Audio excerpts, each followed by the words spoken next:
Welcome to Meditation for Parents. Many meditation practices require you to find a quiet space, but we know that's impossible. So instead, simply try to find somewhere away from all of the other bastards who live in your house. This might be the shed.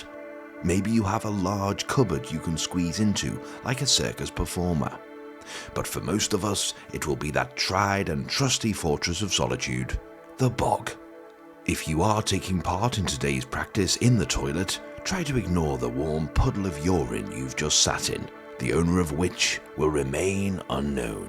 You cleaned this floor yesterday. How's it got like this already? Well, I'll tell you how, because nobody has any respect in this house. They don't respect you, they don't respect anything. But let's not focus on that right now. During today's practice, be sure to ignore any banging on the door or screaming from downstairs. Your partner can deal with that. If it's your partner doing the screaming, well, good. They deserve all they get after the way they spoke to you earlier. There was absolutely no need for that. Be mindful of your posture.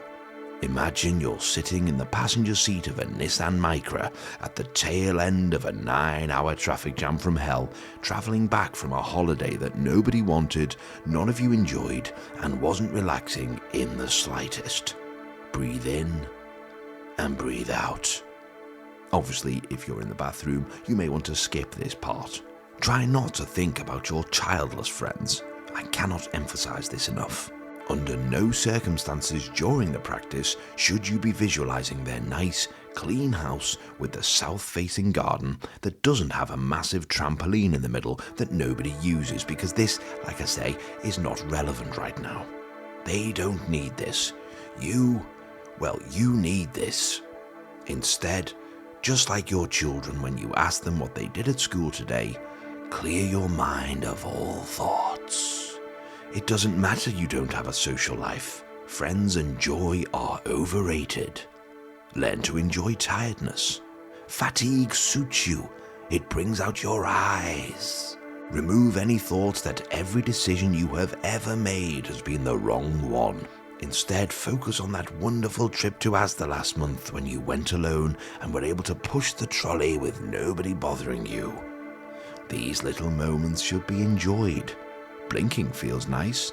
It's a short and effective respite from the daily grind, plus a little bit of me time that, unlike your hopes and dreams, even your children cannot take away from you. You're thinking about your childless friends again, aren't you? I specifically told you not to. Return to your breathing. Allow it to become like the bags under your eyes. Heavier, deeper, and noticeable, even from a distance. We'll end today's practice with a visualization technique. Imagine you're in a low-security prison. Nobody is bothering you. Your meals are brought to you 3 times a day, and you're able to fill your time with fun stuff like sleeping or staring at the wall. Your sex life would also improve, and despite being incarcerated, you would be free.